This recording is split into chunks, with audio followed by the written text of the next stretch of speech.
This is Uncle Yab, and we're gabbing with Yab. Tonight we have an interesting guest tonight, a young lady by the name of Beth Ann Codrington. That's how you pronounce it? Yeah. Okay. Mm. Um, I just want to ask you a few questions. How you doing? For the most part, how you doing today? I'm good. Okay, all right. Tired. My bedtime's at 7. Oh, is that right? Well, thanks for coming out, helping us out with everything like that. I appreciate it. So, tell me where you're from. It says here you're from Everett, Mass. Well, till I was 5. Then I'm a Bostonian. Oh, okay. So I've been raised. Born and raised. Yeah. Okay. All right. And well, we talked about this already. You said I had creeped your Facebook page, so you've been married since December 2003, December 21st. I think. Okay, all like right. I told you, I was high when I got married. Okay, nothing wrong with that. It was in that life, so. Yeah, I hear you. I think it was. I got you. Now, they said you had a couple of nicknames, too. Bethy and Pancho?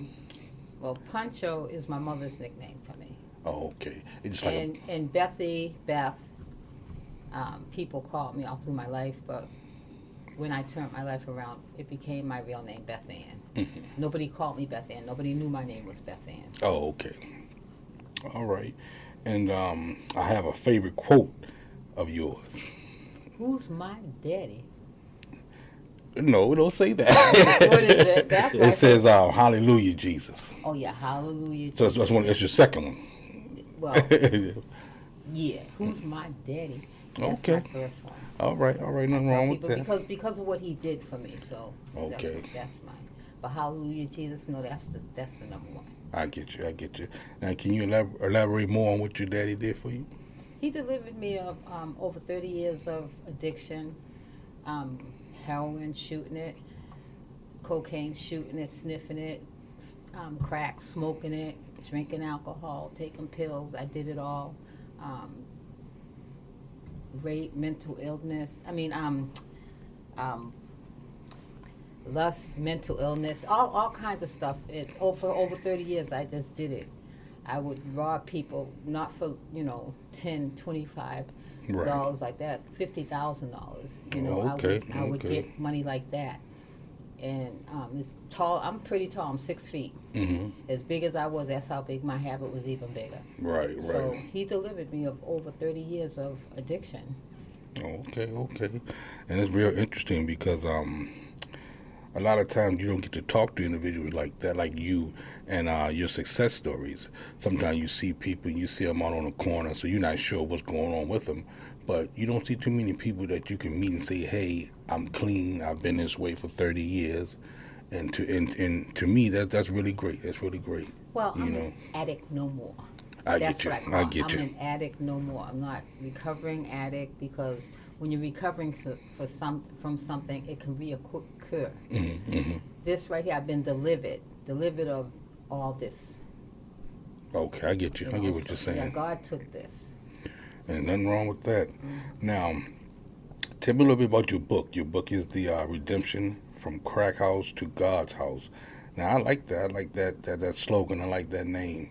Tell me a little bit about the book and what's going on inside of the book. Everything. My life from when I was young to now. Mm-hmm. The beginning of my life now. Not, too much into it, but the molestation,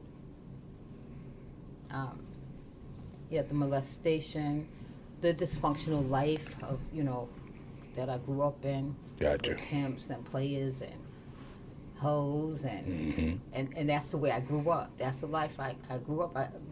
When we was little, my stepfather was a pimp. And what happened is that every time he went away, he used to go to Canada. Right. But, I know this now. Gotcha. Not when I was little. But we thought he was Superman mm-hmm. on TV. Right. Every time we watched, oh, look at Daddy. Oh, my goodness, we don't even know that is him. They got him made up real, so my mother protected us. Mm-hmm. But now that I look, it was such a dysfunctional life that it's unbelievable. My mother dealing with mental illness, mm-hmm. Me being molested, by family, right. just not protected at all. I get you. But I thought I was being protected. Yep. And back then they weren't hurting you. They weren't penetrating. They didn't. Nobody penetrated me. They just played with me. I get what you're saying. And they tickled me, and I thought it was all right. Right. When a kid and everything like so, that. So yeah, I used to just go over to the molester's house, dress up, my pretty little clothes, and go over there, and he used to play with me. But I didn't know it was wrong, and that was like when I was very young. Right. So I grew up in things like that. We thought we was rich because this is what my mother had us thinking. Gotcha. Now, when did you start getting in using drugs and things like that? Well, I was church. I was into church. I was a born again believer, and I married my first husband. Okay. And he was also a believer, I thought. And he kept on, all of a sudden he just kept on going out, hanging out all night, and I didn't understand it. So I said, well, babe, whatever you're doing, you can do it here. Right. Do it with me. Gotcha. Because he said, it's not another woman. He said, I don't want to bring you into this. I said, whatever it is, I'll do it. Right. So you trying to please him. That's your man and everything like that. I thought he was my hero. I thought he was my everything. Gotcha. That's what I was looking for, a hero, somebody to save me, to be my Prince Charming. Because we grew up in a fantasy world like that. Right. So he one day he came, he put on his called Feel Good Music and played it. It's Patti LaBelle and who was it? Luther Vandross? No. Patti LaBelle and somebody. Okay, a guy? Way back it was in the 80s. Oh, okay, 80s. okay. Okay, so he put on his feel-good music, and he was doing all this stuff, looking like a chemist, and then brought this glass pipe to me and gave it to me, and I didn't like it. And he kept on giving it to me until I was hooked. He said, no, take it, do it like this. And that last one, boom, that was it. Yeah. That was it. And what I thought was recreational, it was a lifetime situation going on. Right. And I remember that the crack epidemic started in the 80s, right? It was freebase. Yep. Okay. Because I'm from D.C., so I'm familiar with it and everything like that. And man, just to come out and talk about what you've been through is a big step, and I definitely appreciate you for saying that and for letting us know. Because like I said, a lot of people don't find out the other side of a person when they gave it up and they clean and things like you said. But and, I never gave it up. I did it for over 30 years. Wow. Straight. I started hoeing. Right. Like that week, and as a matter of fact, the couple of days that I started, I was tricking all through the building.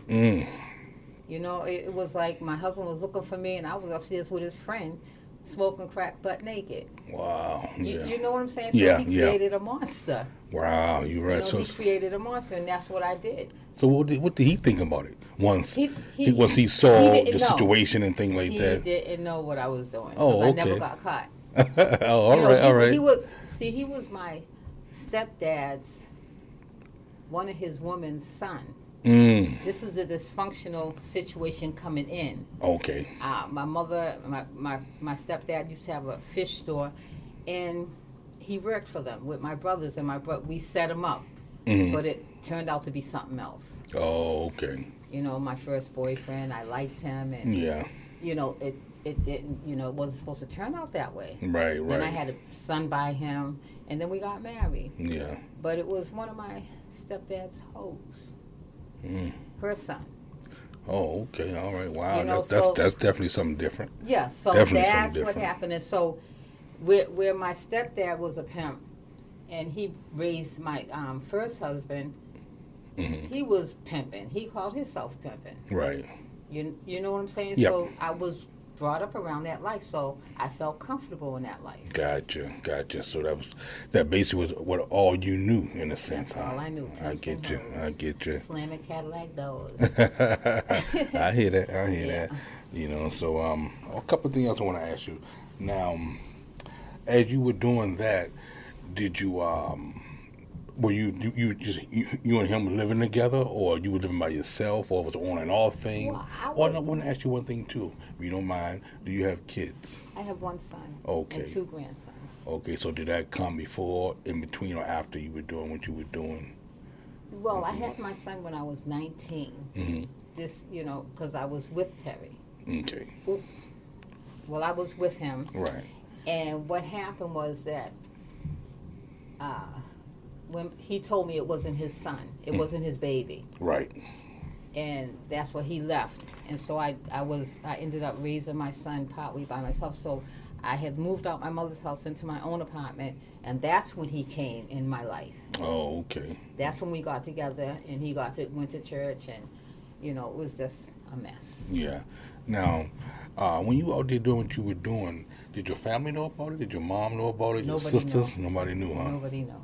Okay, yeah, because I was thinking a lot of time some people tell somebody just to, okay, I'm doing this. Can you watch out for me or things like that? No, And then you it might wasn't have like somebody that. in It your. was like I was a very private person with that. I was embarrassed, Oh, okay, I get what you're saying. and I felt guilty because I was saved. I was a woman. I was a woman of God, and this is what I was doing. Mm-hmm. Oh, so you were saved. Oh, I get what you're And he saying. took me right up out of the church. While I was saved, he was sticking the straight shoot. Well, it wasn't a straight shoot. It was a glass pipe in my mouth, Mm-hmm. and showing me how to smoke crack. Wow, wow, that's something. That's something. Yeah. This is definitely something that's different here for me, But like I said, once again, I appreciate that. I appreciate you coming and letting me know what's going on, and once again, just letting you know, I've been doing this for a while, but it's definitely something good to get me started with some information and things like that. You want to say anything? Good evening. I have a close relationship with Beth, so I know some details that other people may not know. Not anything that's a big secret, but just details. Right. And she was just talking about that her family didn't know, but at some point they did know, right? Yes. It was like probably a year into it. Okay. A year into it, things just got out of hand. I started losing things. Mm-hmm. I started tricking and not hiding it. Okay. I started doing things that baseheads do. Mm-hmm. Mm-hmm.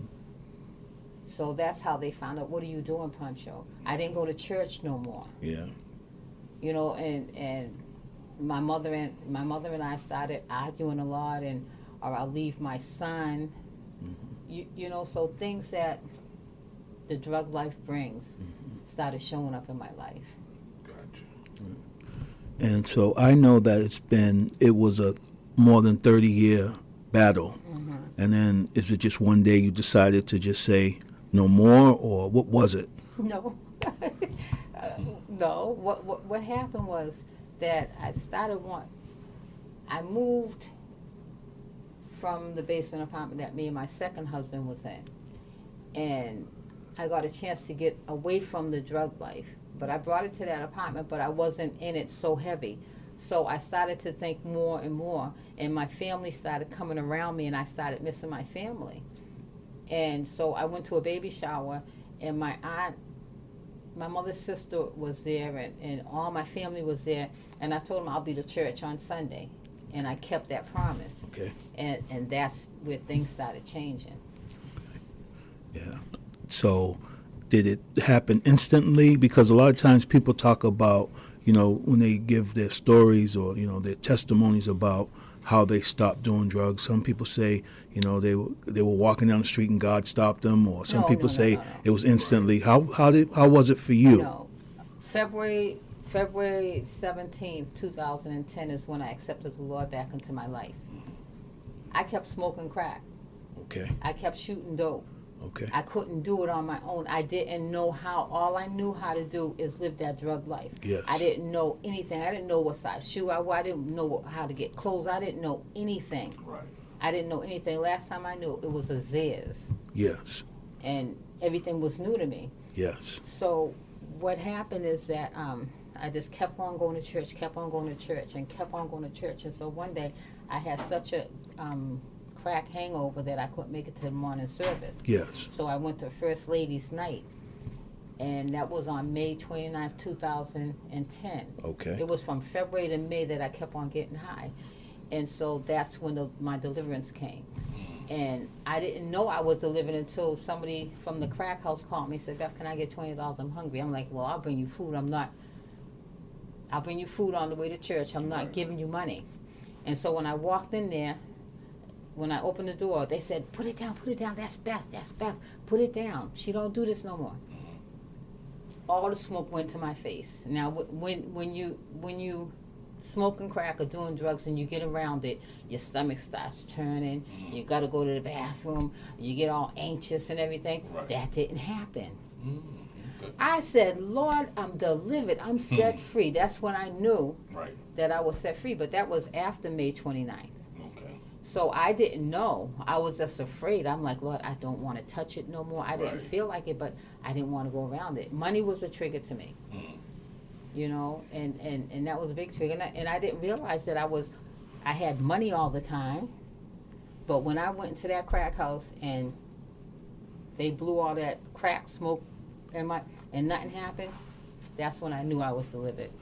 That's wonderful. That's wonderful. I know, like I said, because we have a personal relationship, I know that you've been working very hard in church and in ministry and on the streets. Can you tell us a little bit about that? What you do? Well, like on Thanksgiving, on holidays, Christmas, I make enough food to go to crack houses and give them plates because I know where I was. I smoked up everything. Right. You know, I might have been eating peanut butter on Thanksgiving. Right. You know, and then I go to, the methadone clinic, I was going there to talk to them about it, my story and stuff like that, but that shut down some kind of way. And then like last Saturday, I'm going to do it every other Saturday. I've been doing it since last year, but I'm going to do it every other Saturday, going to feed the drug addicts. Like I went on Mass and Molina Cass, where all them people are, and I fed all them people, you know, because I was there. And even they said, oh, I'm so embarrassed. I said, don't be embarrassed. I've been there and done that, and I tell my story. So what I do is I put a sub in the bag, a drink in the bag, potato chips in the bag, a track in the bag so that they can know about God, and a mask in the bag, you know, and wipes in the bag so they can clean themselves up because they really can't help themselves. If somebody said to me, how can you even deal with them? I said, I was one of them. Gotcha. I was them at one time, you know. And you started your own agency, I understand. Yeah, me and my ghostwriter, we got a LLC called Finding Hope in God, and it's, you know, we're trying to make it go non-profit. We're doing a non-profit thing so that we can do more for the drug addicts and for the homeless. And what my goal is to get a building, get a couple of buildings so that we can have a rehab, have some kind of something to help them. Gotcha. Because I know there was times when I looked on the ground, walking the streets, looking on the ground for something to eat, a piece of candy to put in my mouth because I haven't eaten. Gotcha. You know, or been thrown out in the middle of the night in a blizzard because I didn't have no more money or crack. You know? Yep. It was just that life that I lived in, robbing my mother's bank account, taking advantage of people, having people pay for babies, having this man pay for babies. Mister in the book, he paid for years. He gave me money for years for 5 kids that I never had. You know what I'm saying? So people aren't forgiving me. People don't trust me. I'm going through a lot still on the, you know, because the decisions you make are gonna follow you all through your whole life. That's right. You know, and it's like the choices I made. I mean, I had choices. I made decisions, and now I'm living out consequences. Even with this marriage, you know, me and my husband, we're not together like that. We haven't been together since I accepted the Lord. Right. You understand what I'm saying? He sleeps in his room, I sleep in my room, but we're there in the same house. Gotcha.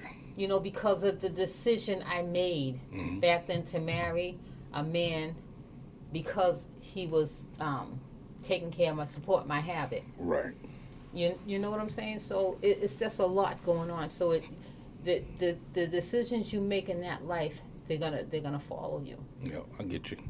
I'm trying to write a book called Life After Addiction When Reality Sets In. Mm-hmm. Reality is gonna set in. Oh yeah. Now, if you can help me out and tell the audience how to get a hold of your book and how to book you for an interview or something like that. If somebody else wanted to talk to you, so you can tell your story. I'm on Facebook, Beth Ann Codrington. You can Google Finding Hope in God. Mm-hmm. There's a website. I'm on Facebook. I got pages on there, Beth Ann Codrington. Just go there, inbox me. Amazon for the book. Yep. It's on Amazon. I did that already. Yeah, Kindle. And if you want a signed copy, you can inbox me, Cash App, Finding Hope in God. Send me your address, Mm-hmm. and I'll send it to you. The audio book, we're in process of that, but COVID shut it down. We're Right. almost finished with the audio book. That should be coming out as soon as this situation lets up some. But yeah, I do. I go and I talk to, people like drug treatment programs and whoever wants to talk about this situation, because I'm open. As a matter of fact, I just did a interview on Zoom, Mm-hmm. and it was like it went all the way to Jamaica, Africa. Wow. People, so I did that. And so when I told my testimony, they were texting me. They said, "Listen, stay on because we need to interview you." Yeah. Because people aren't telling this story. People aren't being transparent. Mm-hmm. My life is an open book. Like when I first started my my talk show, I have a talk show called I Did It My Way. Mm. And when I first started that, I didn't know about cell phones with cameras. Gotcha. And the drug deal I was with had a man in the front, a man in the back, a women. I mean, we was orgy Mm-hmm. and just doing all kind of terrible things. Yep. And he was Right, filming everything. filming yeah. everything, and I didn't know it. Mhm. So when I started my show, it was in 2012. Mm-hmm. I go on Facebook, and here I am, butt up in the air, head bopping, Wow. and this and that. Humiliated. Yeah, of course it was. And then of I course. had to let it go Mm-hmm. because of the decisions that I made.